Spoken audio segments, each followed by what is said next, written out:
இத்தனை ஆண்டுகள் பேசிக்கொண்டே இருந்தாரே, பேசவே வேண்டாம் என்ற ஆசையை அவர் விட்டுவிட்டாரா? பேச வேண்டிய தூண்டல் ஏற்பட்டது, பேசிக்கொண்டிருந்திருக்கிறார். பேசுவது ஆசை இல்லையா? பேசுவதும் ஒரு ஆசைதானே. சோ உள்ளிலிருந்து தூண்டப்படுவது, தானாக நடப்பது ரொம்ப முக்கியமான விஷயம். அங்கே ஒவ்வொரு மனிதனுக்கும் இயல்பாக ஒன்று நடந்து கொண்டே இருக்கிறது, வெளியேயும் உள்ளேயும். அந்த வெளியேயும் உள்ளேயும் நடப்பதை முறையாக இயல்பாக நடந்து கொண்டிருப்பது, இயற்கையாக நடந்து கொண்டிருப்பதிலிருந்து விலகும் நிலையைத்தான் சொல்லுகிறார். அதே நேரத்திற்குள் நீங்கள் செய்கின்ற ஒவ்வொன்றும் உங்களுடைய ஆக்ஷனை பொறுத்தும் எண்ணங்களை பொறுத்தும் என்ற விஞ்ஞான ரீதியாக புரிந்து கொண்டோம் என்றால் நமக்குள் இந்த மாயைகள் அழிந்துவிடும். அதே மாதிரி கூறுகின்றார் இன்னொரு இடத்திலே, அடல் வேண்டும் ஐந்தன் புலத்தை விடல் வேண்டும், வேண்டிய எல்லாம் ஒருங்கு. அதாவது நம்முடைய ஐம்புலன் ஆசைகளிலிருந்து நமக்கு ஏற்படக்கூடிய எதிலெல்லாம் ஆசை ஏற்படுகிறதோ அந்த ஆசைகளை அழிப்பதற்கு ஒரு சஜஸ்ட் பண்ணுகிறார், ஒரு அறிவுரை வழங்குகிறார். எதெல்லாம் நம்மை ஆசைப்படுத்துகிறதோ, எந்த பொருளெல்லாம் ஒட்டுமொத்தமாக அந்த பொருள்களை எல்லாம் விட்டுவிட்டால் ஆசை அழிந்துவிடும். அப்படி ஐம்புலன் ஆசைகளை நாம் அழிக்க வேண்டும் என்று கூறுகின்றார். இந்த இடத்தில்தான் இந்த சித்த விருத்தி நிரோதகா என்று சொல்லலாம். ஆசை என்பதாவது உருவாகிவிடும் போல, அது உருவாகி அந்த வினாடியிலேயே அதை அழித்து விட வேண்டும், அதனுடைய வேரை அழித்து விட வேண்டும் என்று கூறுவார்கள். இப்ப அப்படி அழித்து விட்டால் மறுபடியும் என்ன பாடி? கொஞ்சம் சிந்தித்து பாருங்கள், என்ன இருக்கிறது? எதுவுமே இயங்காமல் இருக்க வேண்டுமா? வள்ளுவம் சொல்லி இருக்குமா? வாழ்வியலை சொல்லி அப்படியல்ல, எல்லாம் இயங்க வேண்டும். அதே நேரத்திற்குள் நீங்கள் ஆசைகளை வளர்த்து கொண்டீர்களானால் மிகப்பெரிய மிகப்பெரிய மிகப்பெரிய பிரச்சனைகளெல்லாம் வரும். அந்த பிரச்சனைகளுக்கெல்லாம் இன்றைக்கு ஏற்பட்டிருக்கின்ற மன அழுத்தமும் மன இறுக்கமும் வரும் என்பதைத்தான் அவர் அவ்வளவு லாகவகமாக கையாண்டிருக்கிறார். அப்புறம் அடுத்த விஷயம் சொல்லுகிறார், யான் எனது என்னும் செருக்கறுப்பான் வானோர்க்கு உயர்ந்த உலகம் புகும். யான் எனது என்னும் செருக்கு அறுப்பான் வானோர்க்கு உயர்ந்த உலகம் புகும். அதாவது இந்த இடத்துல என்ன சொல்லுகிறார்னா, இந்த இடத்துல ஆணவத்தை பற்றி சொல்லுகிறார். இந்த எனது எனது எனது என்ற ஒன்றை நீங்கள் ஆழமாக வைத்து கொண்டிருக்க உங்களுடைய உடலும் மனமும் இன்றைக்கு அதைத்தான் ஃபால்ஸ் ஈகோ என்று கூறுகிறார்கள். இந்த நிலை ஒரு மிகப்பெரிய கொடுமை.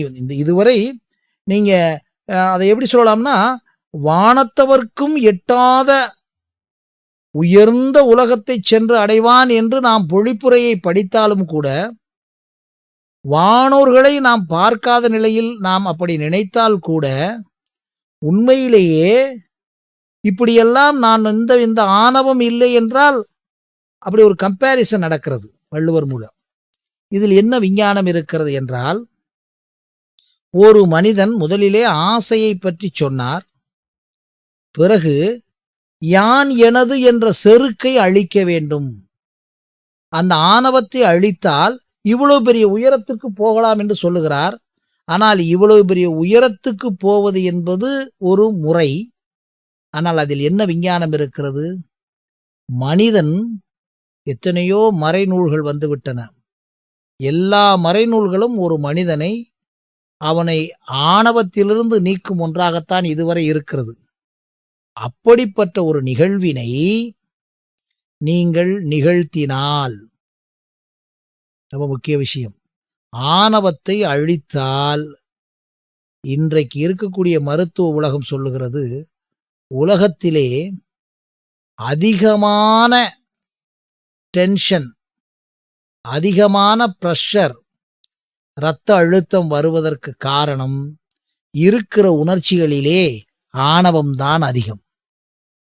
அதைத்தான் false ego leads to heart attack என்று கூறினாலும் தவறில்லை. ஒரு மனிதனுக்கு எவ்வளவு ஆணவம் இருக்கிறதோ, உதாரணமாக நம்முடைய உடம்பிலே உணர்ச்சிகள் இருக்கின்றன. இந்த நவரசங்களை நீங்கள் பகுத்து பார்த்தால் தெரியும். சிரிப்பாக, அழுகையாக, வீரமாக, அருவருப்பாக, கோபமாக, கவலையாக, சாந்தமாக, இப்படி வந்து கொண்டே இருக்கும். எல்லா நவரசங்களும் நீங்கள் நம்முடைய உணர்வு வெளிப்பட்டதுதான். அந்த உணர்வில் எல்லாமே ஒரு குறிப்பிட்ட அளவுதான் ஒரு மனிதனுக்கு டென்ஷன் ஏறும். அதிலும் சிரித்து கொண்டிருந்தால், ஸ்பான்டேனியஸ் சிரிப்பாக இருந்தால் அவனுக்கு வியாதியும் தீரும். மற்ற நவரசங்களில் கோபமோ வீரமோ அழுகையோ அதிகரிக்க அதிகரிக்க நிச்சயமாக டென்ஷன் ஓரளவுக்கு ஏறும். ஆனால் இந்த நவரசங்களினால் ஏற்படும் உணர்ச்சிகளிலெல்லாம் ஒரு மனிதன் தன்னுடைய உடம்பில் ஏற்படும் மன அழுத்தமும் மன இறுக்கமும் வெளிப்படுகிறது. ஒரு மனிதனுக்கு ஒன்றை பார்த்து கோபப்பட வேண்டுமென்றால், அவன் தீவிரமாக கோபப்பட்டானால் அந்த கோபத்தினுடைய வெளிப்பாடு அவனுடைய இமோஷனல் எக்ஸ்போசர் ஆகிவிடுகிறது. அவனுடைய உணர்ச்சிகளெல்லாம் வெளியே தள்ளப்படுகிறது. அப்படி தள்ளப்படும் போது அவனுடைய உடம்பில் இருக்கும் அந்த டென்ஷன் குறைவதற்கு வாய்ப்பு இருக்கிறது. இரண்டாவதாக அதனுடைய அளவும் ஓரளவுக்கு குறைவுதான். எவ்வளவு உணர்ச்சிகள் உடம்பிலே ஏறுகிறதோ, அந்த உணர்ச்சிகள் எவ்வளவு தூரம் வெளிப்படுத்தப்படுகிறதோ, அது எண்ணங்களாக இருக்கட்டும், கோபமாக இருக்கட்டும், அழுகையாக இருக்கட்டும், வெளிப்படுத்தப்படும் போது அதற்குத்தான் என்ன சொல்லுகிறார்கள்? உங்களுடைய விஷயங்களை எல்லாம் மனம் விட்டு கோவிலுக்கு சென்று கொட்டுங்கள். அந்த கொட்டும் போது அங்கே என்ன நடக்கிறது என்றால், அந்த கொட்டும் போது உள்ளே இருக்கக்கூடிய புழுக்கம் குறைந்து விடுகிறதல்லவா? இன்றைக்கு உளவியல் நிபுணர்கள் எல்லாம் என்ன கூறுகிறார்கள்? பெண்களுக்கு வீட்டிலே சரியாக அவர்களுடைய உணர்வுகளை கொட்டுவதற்கு வடிகால்கள் இல்லை என்று உளவியல் நிபுணர்கள் கூறுகிறார்கள். அந்த கொட்டிவிட்டால் ஒன்றும் நடக்கிறதோ நடக்கவில்லையோ, ஆனால் தன்னுடைய உணர்வுகளை கொட்டிவிட்டால், இப்படி பார்க்கும்போது எல்லா உணர்ச்சிகளுக்கும் நிச்சயமாக கொட்டுவதற்கு வெளிப்படுத்துவதற்கு வாய்ப்புகள் உண்டு. ஆனால் ஆணவம் மட்டும், இந்த யான், எனது, என்னுடையது, நான் தான் என்று எப்போது ஒரு மனிதன் உள்ளே வைத்து கொண்டிருக்கிறானோ அவன் அதை எளிமையாக கொட்டிவிட முடியாது. அவன் உலகத்தில் இருக்கும் வரை இந்த மற்ற விஷயங்களெல்லாம் உணர்ச்சிகளெல்லாம் கொட்டிவிட்டால் ஓரளவுக்கு தீர்ந்துவிடும்.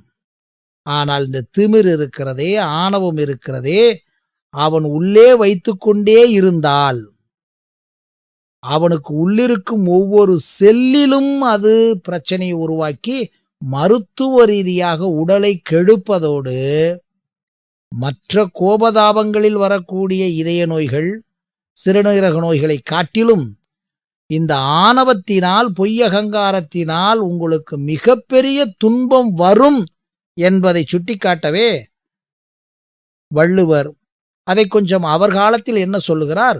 உனக்கு வானோர்க்கும் அல்லது அந்த இந்திரலோகத்திற்குள்ள இருக்கக்கூடிய மாபெரும் விஷயமாக அவர் கொண்டு செல்கிறார். கொஞ்சம் சிந்தியுங்கள் என்று. ஆனால் இதிலே இருக்கக்கூடிய விஞ்ஞானம் அதுதான். என்ன விஞ்ஞானம்? உடலியல் ரீதியாக நீ இதய நோயிலிருந்து தப்பிக்கலாம். இது மருத்துவர்கள் நன்றாக உணர்ந்தது. இதய நோய்களிலிருந்து நீ தப்பிக்கலாம். உன்னுடைய உடலுடைய செல்களினுடைய வைப்ரேஷனிலிருந்து தப்பிக்கலாம். உண்மையான உடல் இயக்கத்தை, இயல்பான இயக்கத்தை கொண்டு வரலாம் என்ற உடலியல் ரீதியான, உளவியல் ரீதியான, மருத்துவயியல் ரீதியான ஒரு உண்மை இந்த திருக்குறளில் இருக்கிறது. அதற்கடுத்தாற்போல் பற்றுக பற்றற்றான் பற்றினை அப்பற்றை பற்றுக பற்றுவிடற்கு.